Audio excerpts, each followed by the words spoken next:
આગળના લેક્ચરની અંદર આપણે એસપીડીએફ નું વર્ગીકરણ ભણ્યા હતા. હવે પરમાણુય ત્રિજ્યા એક એક ટોપિક ઉપર ચર્ચા કરીશું. આગળના લેક્ચરમાં આપણે એ પણ જોઈ ગયા હતા કે ભાઈ સમૂહમાં ઉપરથી નીચે તરફ જઈએ એમ શું વધે શું ઘટે, આવર્તમાં ડાબાથી જબા તરફ જઈએ એમ શું થાય. જેમ કે સમૂહની વાત કરતો તો સમૂહમાં ઉપરથી નીચે તરફ જેમ પરમાણુ ક્રમાંક વધે એમ મુખ્ય ક્વોન્ટમાંક n વધે, એમ કેન્દ્રથી ઇલેક્ટ્રોનનું અંતર વધે, એમ પરમાણુ ત્રિજ્યા વધે, આયનીય ત્રિજ્યા વધે, વાન ડર વાલ્સ ત્રિજ્યા વધે, આયનીકરણ શક્તિ સાહેબ ઘટે, વિદ્યુત ઋણતા ઇલેક્ટ્રોન આકર્ષવાની વૃત્તિ ઘટે, જેમ જેમ ઇલેક્ટ્રોન દૂર જતો જાય એમ વિદ્યુત ઋણતા ઘટતી જાય, ધાતુ ગુણ વધતો જાય, અધાતુ ગુણ ઘટતો જાય, ઓક્સાઇડની બેઝિકતા વધતી જાય, એસિડિકતા ઘટતી જાય. આ બધા મુદ્દાઓ જોયા હતા આપણે. આવર્તમાં ડાબાથી જબા તરફ જઈએ ત્યારે શું થાય એ પણ ભણ્યા હતા. હવે એક એક ટોપિક ઉપર ચર્ચા કરવાની છે. જેમ કે પરમાણુ ત્રિજ્યા, એના પછી આપણે જોઈશું આયનીકરણ એન્થાલ્પી, એના પછી જોઈશું ઇલેક્ટ્રોન પ્રાપ્તિ એન્થાલ્પી. તો જોઈએ આજે પરમાણુ ત્રિજ્યા. એકલા સ્વતંત્ર પરમાણુ હોય, એકલો પરમાણુ હોય તો એની પરમાણુ ત્રિજ્યા શોધવી મુશ્કેલ પડે. કારણ કે પરમાણુ ત્રિજ્યા શોધવા માટે આપણે એક્સ-રે કિરણ આપાત કરવા પડે અને આ પરમાણુનો જે ઇલેક્ટ્રોન છે તો તરંગિત ગતિ કરતો હોય, મતલબ આની કક્ષા આવરાયેલી હોય, કક્ષાનું કોઈ ચોક્કસ સ્થાન હોતું નથી, નિશ્ચિત સ્થાન હોતું નથી. એના કારણે કોઈ સ્વતંત્ર પરમાણુની વાત કરીએ તો સ્વતંત્ર પરમાણુની ત્રિજ્યા શોધવી મુશ્કેલ છે, શક્ય નથી. એની જગ્યાએ જો બે પરમાણુ A અને A એકબીજા સાથે જોડાયેલા હોય તો સાહેબ આ A નું કેન્દ્ર અને બીજા A નું કેન્દ્ર, આ બેના વચ્ચેનું અંતર માપી લઈએ. ધારો કે આ બેના વચ્ચેનું અંતર 100 પિકોમીટર થાય તો બંને વચ્ચેનું અડધી કિંમત એટલે શું થઈ જાય? પરમાણુની ત્રિજ્યા થઈ જાય 50 ભાગ્યા 2 તો 50 પિકોમીટર થઈ જાય. તો પરમાણુઓ જ્યારે એકબીજા સાથે જોડીને અણુ બનાવતા હોય ત્યારે આપણે એની પરમાણુ ત્રિજ્યા શોધવી હોય તો બહુ સરળ પડે. સહસંયોજક સરખા પરમાણુ હોય તેને સહસંયોજક અણુ બનાવે, મતલબ અધાતુઓ ઇલેક્ટ્રોનની ભાગીદારી કરીને જે બંધ બનાવે એને સહસંયોજક કહેવાય. તો અહીંયા જોઈએ આપણે સંયુક્ત અવસ્થામાં વચ્ચેના બંધને અંતરને માપીએ તો આપણે પરમાણુ ત્રિજ્યા શોધી શકીએ છીએ. સહસંયોજક અણુમાં એકલ બંધથી જોડાયેલા, સિંગલ બંધથી જોડાયેલા બે અધાત્વીય પરમાણુઓના કેન્દ્રો વચ્ચેના અંતરનું સરેરાશ અડધું મૂલ્ય એટલે શું કહેવાય? સહસંયોજક પરમાણુ ત્રિજ્યા. જેમ કે ક્લોરીન ની વાત કરું તો અહીંયા બે Cl લઈ લઈએ આપણે, બે Cl બંને વચ્ચેનું અંતર 198 પિકોમીટર છે. તો બોલો એની પરમાણુ ત્રિજ્યા કેટલી? તો કે 99 પિકોમીટર ભાગ્યા 2 કર દો 99 પિકોમીટર. એવી રીતે અહીંયા સહસંયોજક અણુની જગ્યાએ ધાત્વીય અણુની વાત કરું તો સાહેબ ધાત્વીયની અંદર અથવા ધાતુઓની અંદર પરમાણુ જે ધાતુ પરમાણુ એકબીજા સાથે જોડાયેલા હોય એમાંના બે પરમાણુના કેન્દ્રો વચ્ચેના અંતરનું સરેરાશ અડધું મૂલ્ય એટલે કહેવાય ધાત્વિક પરમાણુની ત્રિજ્યા. એ શબ્દ બદલાઈ જાય. ધાત્વિક પરમાણુ ત્રિજ્યા. જેમ કે કોપર અહીંયા કોપરના અણુ આ રીતે એકબીજા સાથે જોડાયેલા હોય, કોપર આ રીતે જોડાયેલા હોય તો આનું કેન્દ્ર 4 કેન્દ્રો છે એનો ગમે તે કોઈ પણ બે પરમાણુ વચ્ચેનું અંતર માપી અને એનું અડધું કરી દો તો મળી જાય પરમાણુ ત્રિજ્યા.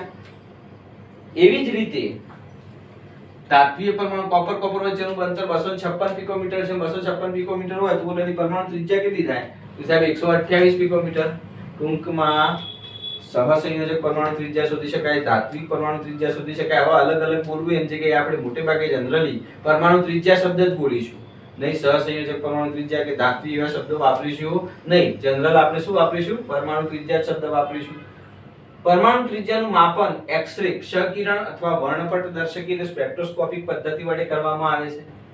પરમાણુ ત્રિજ્યા માપી હોય તો શેની વડે માપી શકાય? એક્સ-રે કિરણ. એક્સ-રે કિરણનો મારો કરવાનો, ઇલેક્ટ્રોન જ્યાં હોય અહીંયાથી, ધારો કે હું પેલા રુથર બોર્ડે આલ્ફા કણનો મારો કર્યો તો હું અહીંયા ક્ષ-કિરણનો મારો કરું તો જે જગ્યાએ ક્ષ-કિરણ અથડાઈને પાછું જાય ત્યાં કેન્દ્ર હોય, પછી અહીંયા અથડાઈને પાછું જાય તો ત્યાં કેન્દ્ર હોય. એટલે મોનિટર ઉપર બે કેન્દ્રોનું અંતર મળે અને બે કેન્દ્રો વચ્ચેના અંતરને આપણે મોનિટર ઉપર માપી લઈએ લેપટોપમાં કે કોમ્પ્યુટરની અંદર, અને પછી એ બંને વચ્ચેના અંતરનું અડધું મૂલ્ય કરી દઈએ તો શું થઈ જાય? પરમાણુ ત્રિજ્યા. ટૂંકમાં એક્સ-રે કિરણ અથવા તો વર્ણપટદર્શકી સ્પેક્ટ્રોસ્કોપિક પદ્ધતિઓ વડે પરમાણુ ત્રિજ્યાનું માપન કરી શકીએ છીએ. આવર્તમાં અને સમૂહમાં આ બે ફકરા મોટા ફકરા છે જે આપણે ગયા લેક્ચરમાં ગોખ્યા હતા, બે મોટા એ જ વસ્તુ અહીંયા આવી દરેક થિયરીમાં આવશે. જો આવર્તમાં સમૂહમાં, જો આવર્તમાં સમૂહમાં, આવર્તમાં ડાબાથી જબા અને સમૂહમાં ઉપરથી નીચેમાં. પછી અહીંયા મેં ખાલી એક જ લીટીમાં બતાવી દીધું કારણ કે આગળના લેક્ચરમાં મેં વિસ્તૃત ભણાવ્યું. ચલો અહીંયા જોઉં આવર્તમાં ડાબાથી જબા તરફ જતા પરમાણુ ક્રમાંક વધે છે. જેમ જેમ પરમાણુ ક્રમાંક વધે એમ મુખ્ય ક્વોન્ટમમાં n બદલાતો નથી. આવર્તમાં ડાબાથી જબા તરફ જેમ n બદલાતો નથી, પરંતુ જેમ જેમ કેન્દ્રમાં ધન વીજભાર વધે એમ કેન્દ્રીય આકર્ષણ બળ ઇલેક્ટ્રોન પર કેવું થતું જાય, વધતું જાય. એના કારણે કક્ષા સંકોચાય. કક્ષા સંકોચાવાને કારણે આવર્તમાં ડાબાથી જબા તરફ જતા પરમાણુ ત્રિજ્યામાં શું થાય છે, ઘટાડો થાય છે. વિસ્તૃત સમજાવીએ આપણે. ધારો કે lithium, beryllium, boron, carbon, nitrogen, oxygen તરફ જઈએ તો બોલો પરમાણુ ત્રિજ્યા કેવી થતી જાય, ઘટતી જાય. એવી જ રીતે સમૂહમાં ઉપરથી નીચે તરફ જતા, સમૂહમાં ઉપરથી નીચે તરફ જતા મેં હમણાં જ કીધું એમ જેમ જેમ પરમાણુ સમૂહમાં ઉપરથી નીચે તરફ જઈએ પરમાણુ ક્રમાંક વધે. જેમ જેમ પરમાણુ ક્રમાંક વધે એમ શું થાય, મુખ્ય ક્વોન્ટમમાં n વધતો જાય. n વધતો જાય એમ કક્ષાનો નંબર વધતો જાય, એમ કેન્દ્રથી ઇલેક્ટ્રોન વચ્ચેનું અંતર વધતું જાય. આમ અંતર વધતું જતું હોવાને કારણે પરમાણુ કદ વધે. પરમાણુ કદ વધેના કારણે પરમાણુ ત્રિજ્યા વધે, વાન ડર વાલ્સ ત્રિજ્યા વધે, આયનની ત્રિજ્યામાં વધારો થાય છે. દરેકમાં આખા ફકરા લખવાના છે. એ ફકરા આપણે ગયા લેક્ચરમાં જે કર્યા હતા એ જ. હવે એ બધાનો સારાંશ મેં બધાનું સ્વરૂપ એ બધા થિયરીઓમાંથી એ બે ફકરા બહાર કાઢી દીધા. એ મેં પહેલા તમને અલગથી ચલાવી દીધા. હવે દરેકની અંદર એડ કરવાના. ઓકે. પછી ઊંડા વાયુની વાત કરીએ તો કે સાહેબ ઊંડા વાયુ તો એકલા રહેવા વાળા હિલિયમ, નિયોન, આર્ગોન કોઈની સાથે જોડાય નહીં. એટલે એમની પરમાણુ ત્રિજ્યા મોટી હોય જે આપણે માપવાની કોઈ જરૂર પડતી નથી. માપનથી આયનની ત્રિજ્યા શોધી શકીએ પણ આપણે માપવાની જરૂર પડતી પરમાણુ ત્રિજ્યા તેમની પરમાણુ ત્રિજ્યા વધુ હોય છે જેનો અભ્યાસ કરવાની જરૂર રહેતી નથી. આયનીય ત્રિજ્યાની વાત કરીએ તો કે સાહેબ એક ધન આયન હોય અને એક ઋણ આયન હોય.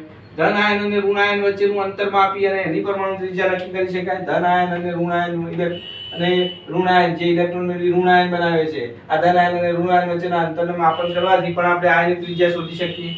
જેમ પરમાણુ ત્રિજ્યા શોધી શકાય એમ આયનની ત્રિજ્યા પણ શોધી શકાય. બીજી એક વસ્તુ શું યાદ રાખવાની છે કે સાહેબ ધન આયન આ એક નાનકડું કારણ. ધન આયન તેના જનક પરમાણુ કરતા કદમાં નાનો હોય છે. કેમ સમજાવો. અથવા ઋણ આયન તેના જનક પરમાણુ કરતા કદમાં મોટો હોય છે. સમજાવો. મતલબ એવું કહેવા માંગે છે કે ભાઈ Na કરતા Na+ કદમાં નાનો હોય. કારણ કે Na ની ઇલેક્ટ્રોન રચના શું થાય તો કે સાહેબ નિયોન કમ્પ્લીટ 3s1 જ્યારે Na+ ની શું થઈ જાય નિયોન.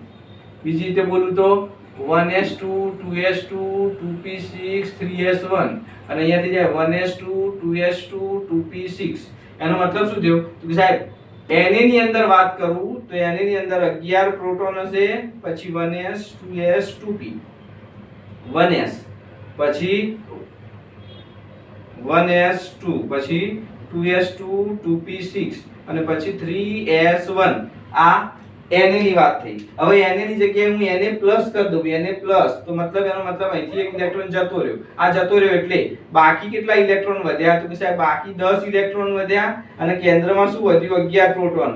તો જે 11 પ્રોટોનનું આ 11 ઇલેક્ટ્રોન પ્રત્યે જે આકર્ષણ હતું એના કરતા 11 પ્રોટોનનું 10 ઇલેક્ટ્રોન પ્રત્યે આકર્ષણ કેવું થઈ જાય, વધી જાય સાહેબ. કારણ કે એક ઇલેક્ટ્રોન જતો રહ્યો. એના કારણે આ બહારની કક્ષામાં જે ઇલેક્ટ્રોન જતો એના કારણે અંદરની કક્ષાનું જે ઇલેક્ટ્રોન હતું અને કેન્દ્ર વચ્ચેનું આકર્ષણ બળ પ્રબળ થઈ ગયું. એટલે 11 Na ની વાત કરું તો 11 પ્રોટોન 11 ઇલેક્ટ્રોન હતા. એક ઇલેક્ટ્રોન જતો રહ્યો Na+ બની ગયો. એના કારણે હવે વધ્યા કેટલા તો કે 10 ઇલેક્ટ્રોન. કેન્દ્રમાં પ્રોટોન તો કે તો 11 જ રહે. આ 11 પ્રોટોનનું 10 ઇલેક્ટ્રોન પ્રત્યે આકર્ષણ મજબૂત થઈ ગયું સાહેબ. અને પ્રબળ આકર્ષણ થતું હોવાને કારણે શું થશે, આકર્ષણ વધવાને કારણે કદ ઘટી જાય. બીજું આખી એક કક્ષા ઘટી જાય. આ 3s જતી રહી એટલે કદ કેવું થઈ જાય, ઘટી જાય. અને બીજું આકર્ષણ બળમાં કેવું થઈ ગયો, વધારો. આકર્ષણ બળમાં વધારો થતો હોવાને કારણે Na+ નું કદ કેવું થશે, વધે છે. તો જો Na નું 186 પિકોમીટર હોય ને તો Na+ નું 95 પિકોમીટર થઈ જાય. પરમાણુ કદ એ કોઈ પણ જનક પરમાણુ કરતા એના ધન આયનનું કદ હંમેશા કેવું હોય, નાનું હોય. Mg કરતા Mg+2 નું કદ નાનું હોય. Al કરતા Al+3 નું કદ નાનું હોય. હા બીજી એક વસ્તુ કહું તમને, જો અહીંયા x A પરમાણુ હોય તો એના કરતા A+ નું કદ નાનું હોય, એના કરતા A+2 નું કદ નાનું હોય, એના કરતા A+3 નું. કેમ તો કે જેમ જેમ તમે ઇલેક્ટ્રોન દૂર કરતા જશો એમ બાકી વધેલા ઇલેક્ટ્રોન ઉપર કેન્દ્રનું આકર્ષણ બળ મજબૂત થતું. કારણ બહારથી ઇલેક્ટ્રોન જેમ જેમ બહાર જતા રહે એમ બાકી વધેલા ઇલેક્ટ્રોન ઉપર કેન્દ્ર મજબૂત એ પકડી રાખો એ બહારથી કોઈક ઇલેક્ટ્રોન લઈ જાય છે અને એ ઇલેક્ટ્રોન જતા રહેતા હોવાને કારણે એ બાકી વધેલા ઇલેક્ટ્રોન ઉપર આકર્ષણ બળ કેવું કરી નાખશે, મજબૂત કરી નાખશે. એના કારણે જેમ જેમ ધન વીજભાર વધતો જાય એમ કેન્દ્રનું ઇલેક્ટ્રોન પ્રત્યેનું આકર્ષણ બળ વધુ મજબૂત થતું જાય અને એમ ધારો કે હું mg +1 હોય એના કરતા mg +2 નું કદ કેવું હોય નાનું હોય એમ al ની વાત કરું al +1 al +2 al +3 તો +1 કરતા +2 કરતા +3 નું કદ કેવું હોય નાનું હોય જેમ ધન વીજભાર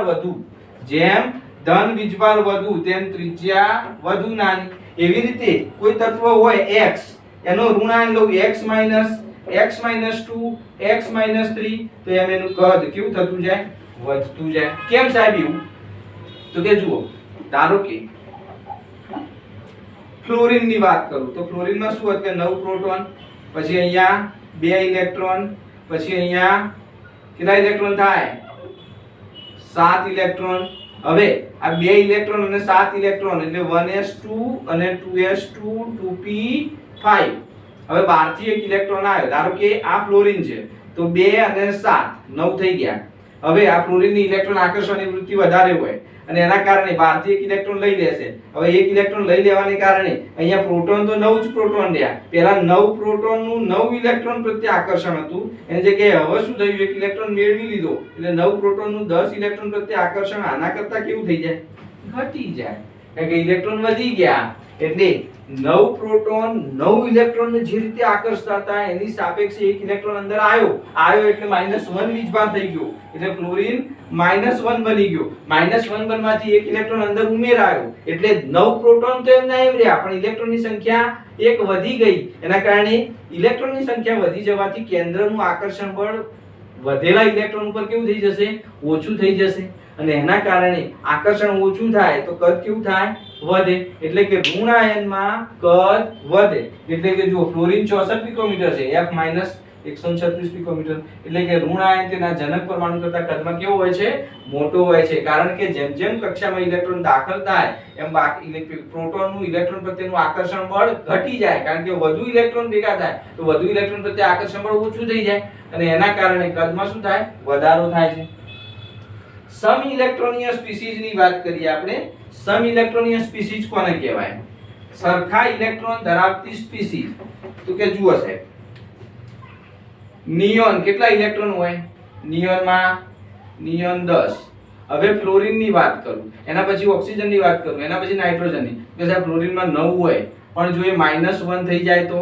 કે સાહેબ 10 ઇલેક્ટ્રોન તો આમાં 10 ઇલેક્ટ્રોન ઓક્સિજન -2 થઈ જાય તો 8 હતા અને 2 આયા 10 ઇલેક્ટ્રોન નાઇટ્રોજન -3 થઈ જાય તો 7 હતા અને 3 આયા 10 ઇલેક્ટ્રોન એવી રીતે અહીંયા Na ની વાત કરું તો Na આમ 11 હોય પણ Na પ્લસ બની જાય તો +1 બની જાય તો કે સાહેબ 11 હતા એમાંથી એક જતો રહ્યો તો 10 ઇલેક્ટ્રોન થઈ ગયા એવી રીતે Mg ની વાત કરું Mg 12 +2 બની જાય તો કે 2 ઇલેક્ટ્રોન ગુમાવે તો 12 ઇલેક્ટ્રોન થઈ જાય Al ની વાત કરું Al +3 તો 13 હતા તો 13 માંથી 3 જતા રહ્યા 10 ઇલેક્ટ્રોન અને નિયોનમાં તો 10 ઇલેક્ટ્રોન હતા તો આ બધામાં ઇલેક્ટ્રોનની સંખ્યા કેવી ઇલેક્ટ્રોનની સંખ્યા સરખી બધામાં 10 ઇલેક્ટ્રોન તો આ બધાને આ ત્રણની વાત કરું તો સમ ઇલેક્ટ્રોનીય ઋણાયનો સરખા ઇલેક્ટ્રોન ધરાવતા ઋણાયનો આની વાત કરું તો સમ ઇલેક્ટ્રોનીય ધન આયનો અને બધાની વાત કરું તો સમ ઇલેક્ટ્રોનીય સ્પીસીઝ એટલે ભાગ સરખા ઇલેક્ટ્રોન ધરાવતો ભાગ સરખા ઇલેક્ટ્રોન ધરાવતો ભાગ એટલે અહીંયા જો વાત કરું હું આર્ગોન માં 18 ઇલેક્ટ્રોન હોય તો Cl માં કેટલા થાય 17 ને 18 Cl માં 18 થઈ જાય S -2 માં કેટલા થઈ જાય 18 થઈ જાય P -3 માં કેટલા થઈ જાય 18 થઈ જાય એવી રીતે આર્ગોન માં 18 હોય તો અહીંયા પોટેશિયમ ની વાત કરું તો પોટેશિયમ માં 19 હોય પણ K+1 માં કેટલા થઈ જાય 18 થઈ જાય જુઓ આર્ગોન 18 આર્ગોન પછી પોટેશિયમ આવે પછી કેલ્શિયમ આવે આ બાજુ વાત કરું તો ક્લોરીન આવે પછી સલ્ફર આવે તો જો આમાં 18 ઇલેક્ટ્રોન હવે આમાં 19 હોય પણ K+1 કરી દઉં તો 18 ઇલેક્ટ્રોન આમાં Ca માં +2 કરી દઉં તો 18 ઇલેક્ટ્રોન પછી Cl માં -1 કરી દઉં 17 હતા એક આવ્યો 18 ઇલેક્ટ્રોન 16 હતા બે આયા 18 ઇલેક્ટ્રોન તો આ બધાને શું કહેવાય સમ ઇલેક્ટ્રોનીય સ્પીસીઝ સમ ઇલેક્ટ્રોનીય સ્પીસીઝ કોને કહેવાય તો જેમાં ઇલેક્ટ્રોનની સંખ્યા સરખી હોય એવા પરમાણુ કે આયનોની સંખ્યા પરમાણુ કે આયનોને શું કહેવામાં આવે છે સમ ઇલેક્ટ્રોનીય સ્પીસીઝ બીજું જેમ ધન વીજભાર વધુ એમ ત્રિજ્યા m+1 +2 +3 +4 +5 જેમ જેમ ધન વીજભાર વધતો જાય એમ ત્રિજ્યા કેવી થતી જાય નાની થતી જાય અને જેમ જેમ ઋણ વીજભાર વધતો જાય એમ ત્રિજ્યા કેવી થતી જાય મોટી થતી જાય એટલે હવે જુઓ આ બધા શું કરે +1 +2 +3 +4 પછી +5 બી હોઈ શકે અથવા -3 પછી -2 -1 જો ઋણાયન બનાવતા હોય તો -3 બનાવે આ બધા આ -2 બનાવે આ બધા -1 બનાવે તો કંઈક આવું થઈ જાય જુઓ જેમ ધન વીજભાર વધતો જાય m+1 ની જગ્યાએ m+2 નું કદ કેવું થતું જાય નાનું m+3 નું કદ એનાથી નાનું m+4 નું કદ એનાથી નાનું હવે શું આવ્યું ધારો કે વાત કરું ચલો અહીંયા આ કોણ છે તો કે સાહેબ આ છે લિથિયમ પછી આ બેરિલિયમ પછી આ બોરોન આ પછી કાર્બન પછી કોણ આવ્યું તો કે નાઇટ્રોજન ઓક્સિજન અને ફ્લોરિન આખી લાઈન જ લીધી આપણે તો બોલો આખાની અંદર આયનોમાં વાત કરું તો સૌથી મોટું કદ કોનું અથવા સૌથી નાનું કદ કોનું તો કે કાર્બન +4 નું એનાથી મોટું બોરોન +3 નું એનાથી મોટું બેરિલિયમ +2 નું એનાથી મોટું લિથિયમ +1 નું એનાથી મોટું F - 1 નું આ રીતે યાદ રાખવાનું મગજમાં જુઓ +1 જ્યાં સુધી પ્લસ વધતો જાય ને +1 +2 +3 +4 પછી -3 -2 -1 પણ આ -1 વાળું બી છે એ આ +1 કરતા તો કેવું હશે મોટું -1 વાળું બી +1 કરતા જો આ મોટું છે એટલે સૌથી મોટો કયો કે એ -3 n -3 એનાથી નાનો O -2 એનાથી નાનો F - 1 એનાથી નાનો Li+1 એનાથી નાનો Be+2 એનાથી નાનો બોરોન +3 એનાથી નાનો કાર્બન +4 એટલે આયનોની અંદર જેમ ઋણ વીજભાર વધુ એમ કદ વધ્યું અહીંયા મોટું થઈ ગયું જેમ ઋણ વીજભાર ઘટતો ગયો એમ કદ નાનું થતું ગયું પછી જેમ ધન વીજભાર વધુ એમ કદ કેવું થતું ગયું નાનું થતું ગયું ક્લિયર આમ જોવા જઈએ તો આમ સીધી વાત કરું નોર્મલી વાત કરું તો lithium beryllium boron carbon nitrogen oxygen fluorine તો આ બધાની વાત કરું તો ક્રમશઃ કેવું થતું જાય કદ કેવું થતું જાય નાનું થતું જાય કારણ કે સાહેબ કેન્દ્રીય વીજભાર વધતો જાય n બદલાતો નથી જેમ જેમ કેન્દ્રનો ધન વીજભાર વધતો જાય એમ ઇલેક્ટ્રોન પ્રત્યેનું આકર્ષણ બળ વધુ મજબૂત થતું જાય એમ ધીરે ધીરે કક્ષા સંકોચાતી જાય એના કારણે આખા આવર્ત કોષ્ટકની વાત કરું આમ અહીંયા સુધીમાં ઉપરના હાઇડ્રોજન અને હિલિયમને છોડ દઉં તો સૌથી કદમાં નાનું કયું તો કે સાહેબ ફ્લોરિન આમ જઈએ એમ કદ નાનું થતું જાય એટલે ઘણી વખત તમને પરીક્ષામાં પ્રશ્ન પૂછશે 3 લિથિયમ 4 બેરિલિયમ 5 બોરોન અને 6 કાર્બનમાં કોનું કદ સૌથી નાનું તો બધા લખશે 3 લિથિયમ ના હોય આ એક જ આવર્તના તત્વો છે તો આવર્તમાં ડાબાથી જબા તરફ જઈએ ને એમ પરમાણુ કદ કેવું થતું જાય ઘટતું જાય એ ધ્યાન રાખવાનું કે આવર્તના તત્વો છે કે સમૂહના તત્વો છે સમૂહમાં વધતું જાય ધારો કે હું તમને એમ કહું કે 11 Na 12 Mg 13 Al અને 14 Si માં કોનું કદ સૌથી નાનું તો કે છે 11 Na 11 નહીં જોવાનું 11 12 13 14 આવર્તમાં ડાબાથી જવા તરફ જઈએ એમ પરમાણુ કદ કેવું થતું જાય ઘટતું જાય એ યાદ રાખવાનું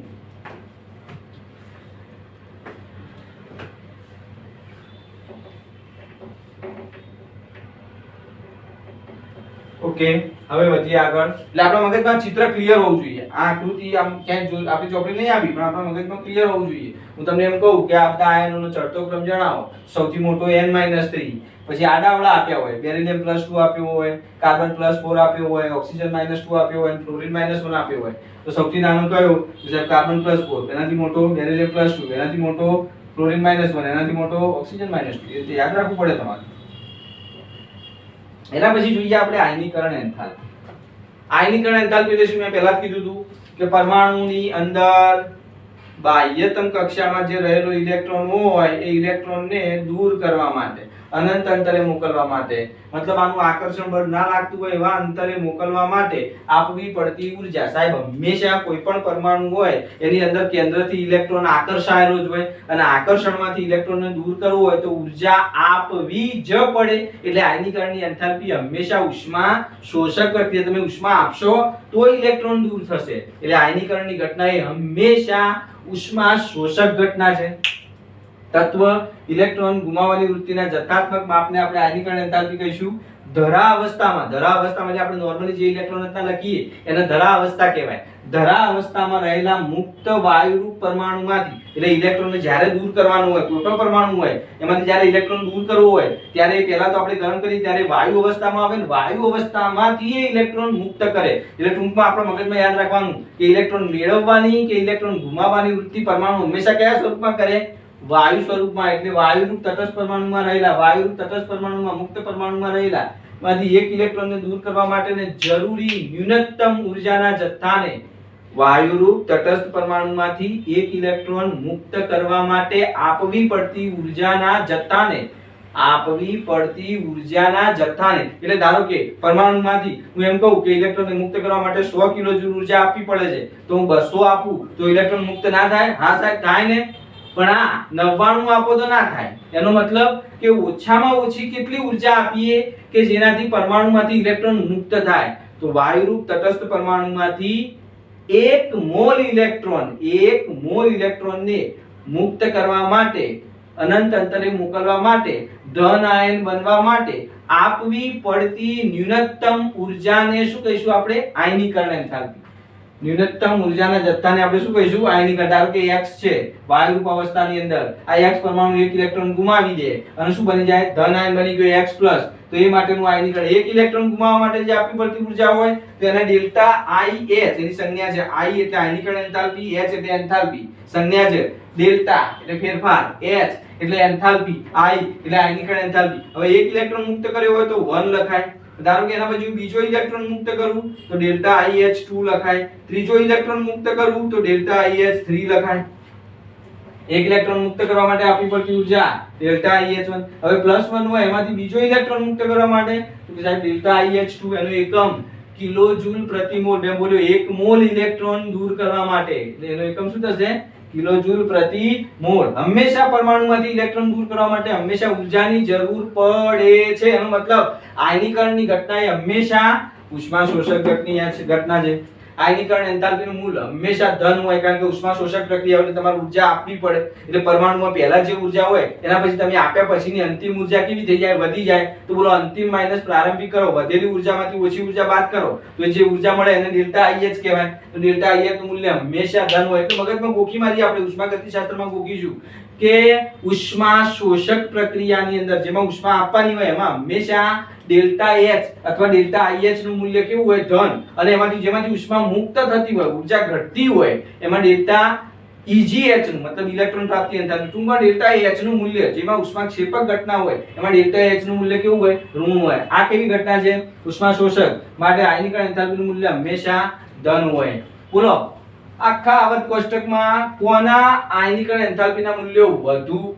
તો કે સાહેબ જેનું કદ નાનું હોય એનું. આમ જોઈએ ને મતલબ હેલોજનના વધુ અથવા એનાથી વધુ નિષ્ક્રિયના. અને ઓછા કોના? તો કે સાહેબ આલ્કલી તત્વોના. કારણ કે આલ્કલી તત્વોમાં કેન્દ્રમાં એક ઇલેક્ટ્રોન હોય, કેન્દ્ર બહારની કક્ષામાં એક ઇલેક્ટ્રોન હોય, આ એક ઇલેક્ટ્રોન જતો રહે તો નિષ્ક્રિય વાયુ ઇલેક્ટ્રોન રચના બની જાય. એટલે આ બધા તત્વો દાનેશ્વરી તત્વો સરળતાથી ઇલેક્ટ્રોન ગુમાવવાની વૃત્તિ ધરાવતા હોય. અને જે સરળતાથી ઇલેક્ટ્રોન આપવા જ માંગતા હોય એને આપણે ખાલી સહેજ ઊર્જા આપીએ એટલે તરત ઇલેક્ટ્રોન ગુમાવી દે. માટે આયનીકરણ એન્થાલ્પી સૌથી ઓછી કોની? સાહેબ આલ્કલી તત્વોની. સૌથી વધુ કોની? તો કે ઊંડા વાયુની. ઓકે. એની અંદર બી આમ તો આખા આવર્ત કોષ્ટકની અંદર કયા તત્વની, કયા સમૂહની નહીં બોલતો, કયા તત્વની આયનીકરણ એન્થાલ્પી સૌથી ઓછી? કે સાહેબ જે કદમાં સૌથી મોટું હોય એની, મતલબ ફ્રાન્સિયમની. આમ જે એમ ઉપરથી નીચે તરફ જેમ કદ કેવું થતું જાય? વધતું જાય. તો ફ્રાન્સિયમની. પણ ફ્રાન્સિયમનો તો આપણે અભ્યાસ નહીં કરતા કારણ કે રેડિયો એક્ટિવ છે. તો કે સાહેબ સીઝિયમની. આપણે જે અભ્યાસ કરીએ છીએ એમાં કયા તત્વની આયનીકરણ એન્થાલ્પી સૌથી ઓછી? કે સીઝિયમની. અને કોની સૌથી વધુ? તો કે સાહેબ આમ જોવા જઈએ તો ફ્લોરિનની. પણ એનાથી કોઈ નાનું કરું કે હિલિયમ કરું? આખા આવર્ત કોષ્ટકમાં સૌથી વધુ આયનીકરણ એન્થાલ્પી જે કદમાં નાનું હોય, સાહેબ હાઇડ્રોજન નાનું છે પણ હાઇડ્રોજન ઈઝીલી ઇલેક્ટ્રોન ગુમાવે એટલે હાઇડ્રોજનની ના હોય. કોની હોય? હિલિયમની. આખા આવર્ત કોષ્ટકમાં સૌથી વધુ આયનીકરણ એન્થાલ્પી કયા તત્વની? હિલિયમની. એટલે આ બે MCQ માં ધ્યાન રાખવાનું છે ડબલ યુનિટમાં. હવે વાત કરીએ પ્રથમ આયનીકરણ એન્થાલ્પી કરતા દ્વિતીય આયનીકરણ એન્થાલ્પી કેવી હોય? દાખલા તરીકે હું વાત કરું તમને.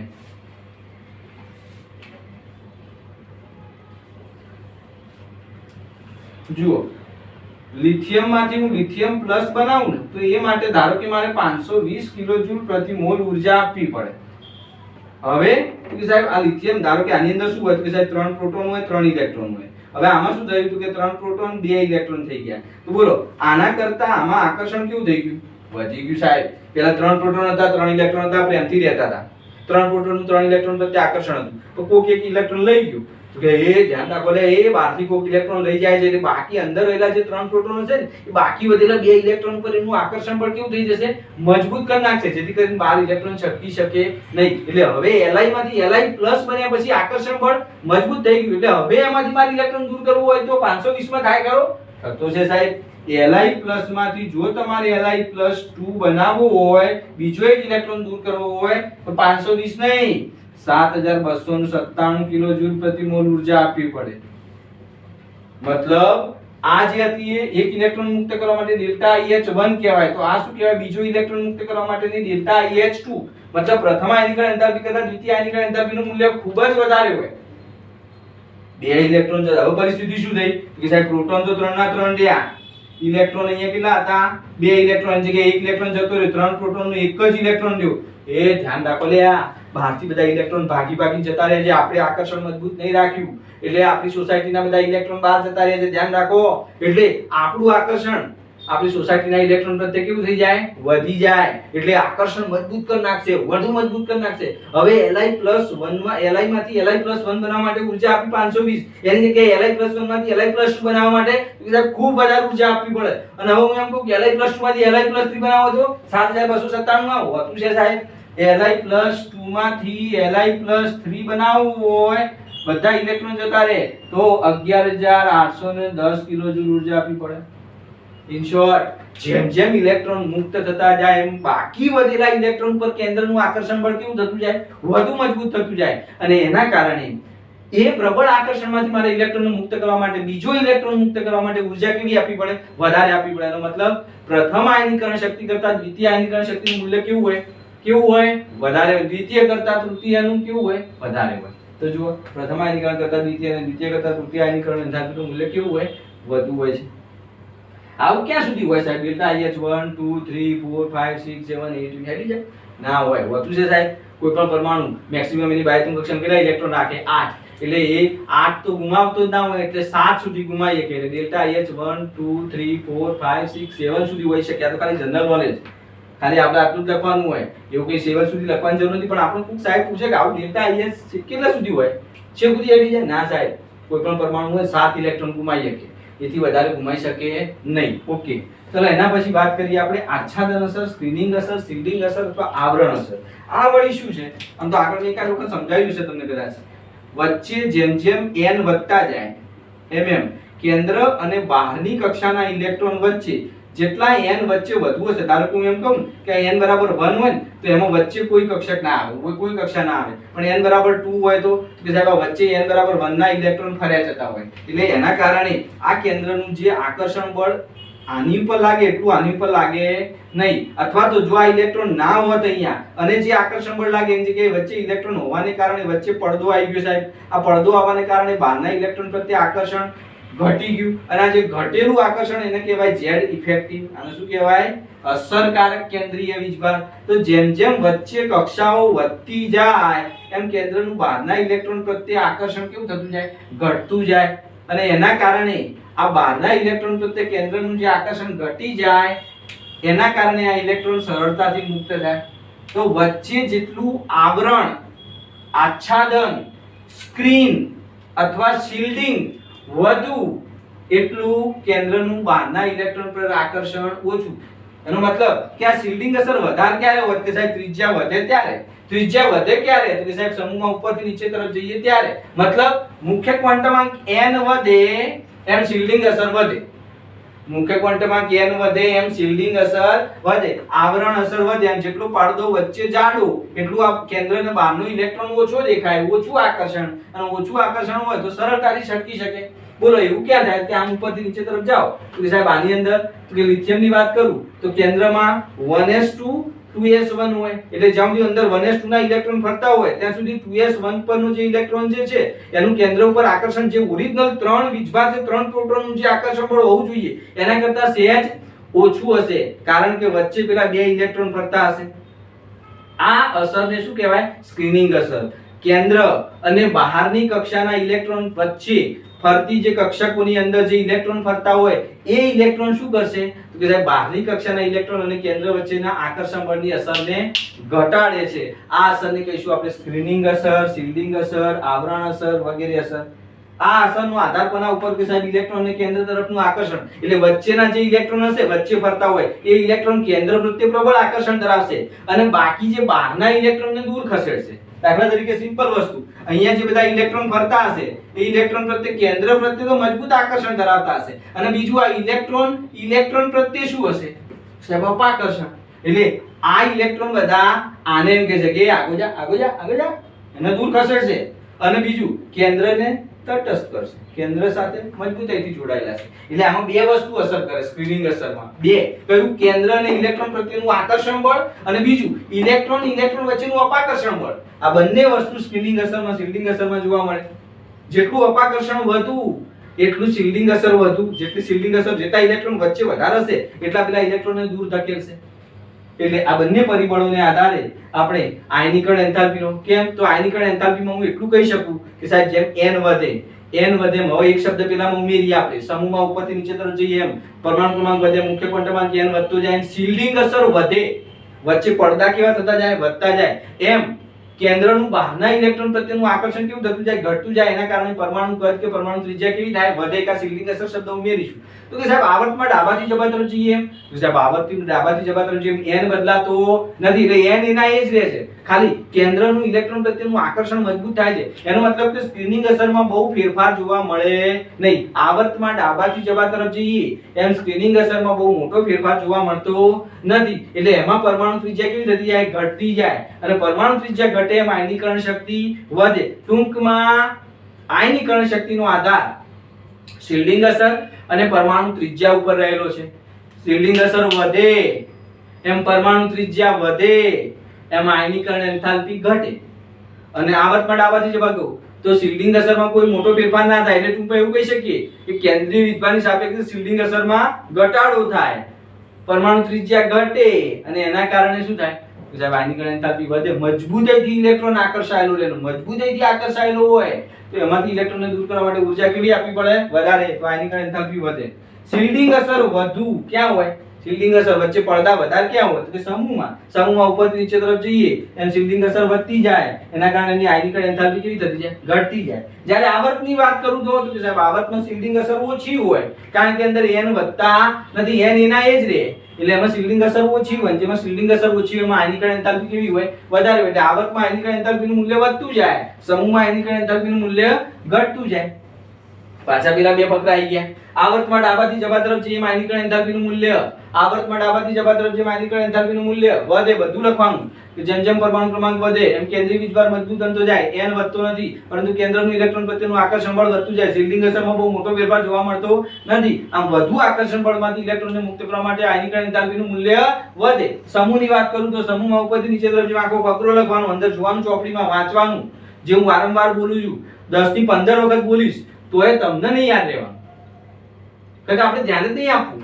સમૂહમાં ઉપરથી નીચે તરફ જઈએ એમ પરમાણુ ક્રમાંક વધે એમ મુખ્ય ક્વોન્ટમ n વધે એમ કેન્દ્રથી ઇલેક્ટ્રોન વચ્ચેનું અંતર વધે, શિલ્ડિંગ અસર વધે. શિલ્ડિંગ અસર વધવાને કારણે કેન્દ્રનું બહારના ઇલેક્ટ્રોન પ્રત્યેનું આકર્ષણ બળ ઘટે. માટે આકર્ષણ બળ ઓછું હોવાને કારણે ઓછા આકર્ષણમાંથી ઇલેક્ટ્રોનને દૂર કરવા માટે આપવી પડતી શક્તિ એટલે કે આયનીકરણ શક્તિનું મૂલ્ય કેવું થાય? ઘટે. આવર્તના સમૂહની વાત કરીએ. હવે મને કહો ચલો આમથી આમ જાઉં, lithium, beryllium, boron, carbon, nitrogen, oxygen, chlorine આમ જતો જાઉં એમ આયનીકરણ એન્થાલ્પીનું મૂલ્ય કેવું થતું જાય? ઘટતું જાય. આમ ઉપરથી નીચે તરફ જાઉં તો વધતું જાય. ઓકે, ઉપરવાળામાં કોઈ અપવાદ નહીં. તમે આના કરતા આનું ઓછું જ હોય, કોઈ અપવાદ નહીં. પણ આવર્તમાં ડાબાથી જવા તરફ જઈએ એમ તો કે જુઓ સાહેબ lithium, beryllium, boron, carbon, nitrogen, oxygen, fluorine, neon તમે જે રીતે ગોખવડાયું સાહેબ આવર્તમાં ડાબાથી જવા તરફ જે આયનીકરણ એન્થાલ્પીનું મૂલ્ય કેવું થતું જાય? વધતું જાય. પરંતુ બે જગ્યાએ લોચા છે. ક્યાં? તો કે સાહેબ જુઓ 1 2 3 4 5 6 7 8 આપણે સમૂહના નંબર લખ્યા મેં તો 23 56 મેં તો યાદ રાખ્યું 23 56. બીજો ત્રીજો પાંચમો છઠ્ઠો મેં યાદ રાખ્યું 23 56. તો શું થાય? તો કે સાહેબ આ બોરોન અહીં આવી જાય અને બેરિલિયમ અહીં જતું રહે. એવી જ રીતે ઓક્સિજન અહીં આવતું રહે અને નાઇટ્રોજન અહીં જતું રહે. એટલે આયનીકરણ એન્થાલ્પીની વાત કરું તો સૌથી ઓછી કોની? લિથિયમની, પછી એનાથી વધુ બોરોનની, એનાથી વધુ બેરિલિયમની.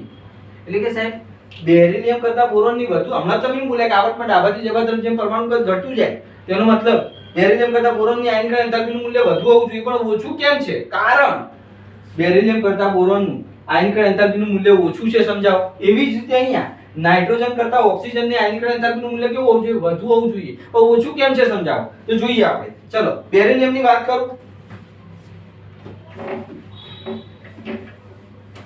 બેરિલિયમની વાત કરું તો 1s2 2s2. બોરોનની વાત કરું 1s2 2s2 2p1. તો બોલો આમાં બોરોનમાં ઇલેક્ટ્રોન શેમાંથી જવાનો? 2p માંથી જવાનો. બેરિલિયમમાં શેમાંથી જવાનો? 2s માંથી જવાનો. બોલો કઈ નાની? 2s નાની કે 2p નાની? 2s. બોલો કે 2s ઉપર કેન્દ્રનું આકર્ષણ બળ 2p કરતા કેવું હોય? વધારે હોય. આ વધારે આકર્ષણમાંથી ઇલેક્ટ્રોનને દૂર કરવા માટે ઊર્જા કેવી આપવી પડે? વધારે. ઓછા આકર્ષણમાંથી ઇલેક્ટ્રોનને દૂર કરવા ઊર્જા કેવી આપવી પડે? ઓછી. માટે બેરિલિયમ કરતા બોરોનની આયનીકરણ એન્થાલ્પીનું મૂલ્ય ઓછું છે. સિમ્પલ વસ્તુ. શું? બેરિલિયમની વાત કરું તો એમાં ઇલેક્ટ્રોન 2s માંથી જશે. બોરોનની વાત કરું તો એમાં ઇલેક્ટ્રોન 2p માંથી જશે. 2s કરતા 2p સહેજ કદમાં મોટી હોય. કદમાં મોટી હોવાને કારણે કેન્દ્રથી 2p નું અંતર વધારે હોય. આકર્ષણ ઓછું હોય, એટલે માટે ઓછા આકર્ષણમાંથી ઇલેક્ટ્રોન સરળતાથી દૂર થાય. માટે આયનીકરણ એન્થાલ્પીનું મૂલ્ય ઘટશે. એ જ વસ્તુ ઓક્સિજન નાઇટ્રોજનની વાત કરું. ચલો નાઇટ્રોજનમાં 1s2 2s2 2p3. 2p3 ની વાત કરું તો 2p ની અંદર 1 2 3 હોય. ઓક્સિજનની વાત કરું 1s2 2s2 2p4. બોલો આ 2p4 એટલે 1 2 ઊંડના નિયમ મુજબ ઇલેક્ટ્રોન એક એક ગોઠવાય પછી ડબલ થાય. એનો મતલબ કે અહીંયા ત્રણેય ઇલેક્ટ્રોન 2p માં રહેલા ત્રણેય ઇલેક્ટ્રોન સિંગલ ઇલેક્ટ્રોન હોવાને કારણે ઇલેક્ટ્રોન વચ્ચેનું અપાકર્ષણ કેવું હોય? બધાય અલગ અલગ રૂમમાં રહેતા હોય, એના કારણે અપાકર્ષણ ઓછું હોય. એના કારણે ઓછા અપાકર્ષણમાંથી ઇલેક્ટ્રોનને દૂર કરવા માટે વધારે ઊર્જા આપવી પડે. એની જગ્યાએ અહીંયા બોલો 2p ની અંદર બે ઇલેક્ટ્રોન થઈ ગયા સાહેબ. 2px માં અહીંયા ઓક્સિજનમાં 8 ઇલેક્ટ્રોન હોવાને કારણે 2px માં 2 ઇલેક્ટ્રોન થઈ ગયા, અને 2 ઇલેક્ટ્રોન ના હોવાને કારણે અપાકર્ષણ કેવું થઈ ગયું? વધી ગયું. તો વધુ આકર્ષણમાંથી ઇલેક્ટ્રોનને વધુ અપાકર્ષણ હોય તો ઇલેક્ટ્રોનને દૂર કરવા સરળ છે. એટલે આમાંથી આ એવું કહે છે કે હું જતો રહું, ઈઝીલી જતો રહે, કારણ કે બે વચ્ચે રોજ ઝઘડા થતા હોય. અપાકર્ષણ વધારે હોય, અપાકર્ષણ વધારે હોય માટે ઇલેક્ટ્રોન આમાંથી સરળતાથી દૂર જશે કે આમાંથી. બીજી એક વસ્તુ આ p3 એટલે અર્ધપૂર્ણ કક્ષક કહેવાય, અને આ p4 એટલે અર્ધપૂર્ણ કક્ષકની સ્થાયીતા વધારે હોય, સ્થાયી હોય. એટલે આપણે એવું બી લખી શકીએ કે નાઇટ્રોજનમાં અર્ધપૂર્ણ કક્ષક હોવાને કારણે સ્થિરતા વધુ છે. બીજું 3p કક્ષકમાં એક એક ઇલેક્ટ્રોન ગોઠવાયેલા હોવાને કારણે અપાકર્ષણ ઓછું હોવાથી સ્થિરતા વધુ છે. અહીંયા 3p કક્ષકમાં 4 ઇલેક્ટ્રોન ગોઠવાયેલા છે, એટલે 1p કક્ષકમાં 2 ઇલેક્ટ્રોન હોવાને કારણે અપાકર્ષણ વધી જાય છે, અને અપાકર્ષણ વધી જતું હોવાને કારણે એમાંથી ઇલેક્ટ્રોન સરળતાથી દૂર થાય છે. માટે નાઇટ્રોજન કરતા ઓક્સિજનની આયનીકરણ એન્થાલ્પીનું મૂલ્ય ઓછું છે. માટે 2356 યાદ રાખવાનું. એટલે ક્રમ પૂછે તમને કે આયનીકરણ એન્થાલ્પીનું, તો આવું લખાય: લિથિયમ, પછી બોરોન, પછી બેરિલિયમ, પછી કાર્બન, પછી ઓક્સિજન, પછી નાઇટ્રોજન, પછી ફ્લોરિન. આ રીતે આવે 2356. એ બીજી લાઈનની વાત કરું તો NaMgAlSiPsClAr માં શું થાય? તો કે NaAlMg 2356. પહેલો, બીજો, ત્રીજો, તો બે Al અહીં આવી જાય. મતલબ આવું થશે NaAlMg થઈ જશે, પછી Si. એવું નહીં કે NaMgAlSi, આવું નહીં. જો આપણી ચોપડીમાં ઉદાહરણ આપ્યું છે કે ભાઈ Na ની 496 હોય, Mg ની 737 હોય, Al ની 575 હશે કે 760 હશે, સિલિકોન ની 786 કિલોજૂલ પ્રતિ મોલ હોય. ત્રણની આપી દીધી તમને. Na ની 496 કિલોજૂલ, Mg ની 737, પછી Al ની પ્રશ્નાર્થ ચિહ્ન કર્યો, અને સિલિકોન ની 786, અને પ્રશ્ન પૂછ્યો કે Al ની 575 હશે કે 760 હશે. એટલે તમારે જે હોશિયાર હોય ને તો કે જુઓ 496 737 760 ચડતો ક્રમ જોવે. આપણે ભણી ગયા ને આવર્તમાં ડાબાથી જબા તરફ જે આયનીકરણ એન્થાલ્પીનું મૂલ્ય વધે, પણ એ બુદ્ધિ ના વાપરે, કે પેલું 2356 ભૂલી જાય. જુઓ આ કયો છે? NaMg. એટલે આ બગડો પહેલો, બીજો, ત્રીજો, ચોથો. તો કે આ સાહેબ આઉટ થઈ જાય. એનો મતલબ 496 પછી આ આવે, Al આવે, અને પછી Mg આવે. એટલે નહીં કે 760 શું આવશે? અહીંયા 575 આવશે. સમજ પડે છે નહીં?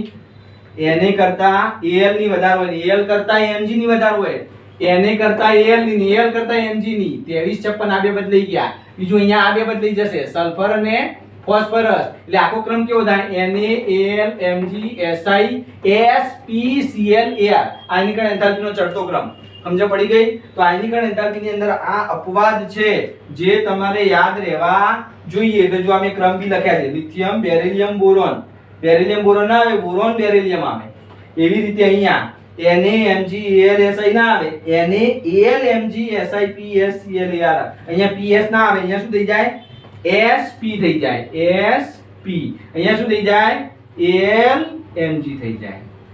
એવું અહીંયા બોરોન બેરિલિયમ થઈ જાય. અહીંયા ઓક્સિજન નાઇટ્રોજન, આ રીતનો ક્રમ આવશે. અપાદરૂપ છે તો આ વસ્તુ યાદ રાખજો. આયનિકલ એન્થાલ્પીની સરસ મજાની થિયરી. ઓકે, આપણે વિડિયોની અંદર વધુ મોટો વિડિયો નથી ઉતારી શકાતો 30 મિનિટથી, એટલે એના કારણે એ રીતે ટોપિકો કોમ્પેક્ટ કરીને ઝડપથી પતાવવાનો પ્રયત્ન કરવો પડે છે. ઓકે, ધ્યાન રાખજો.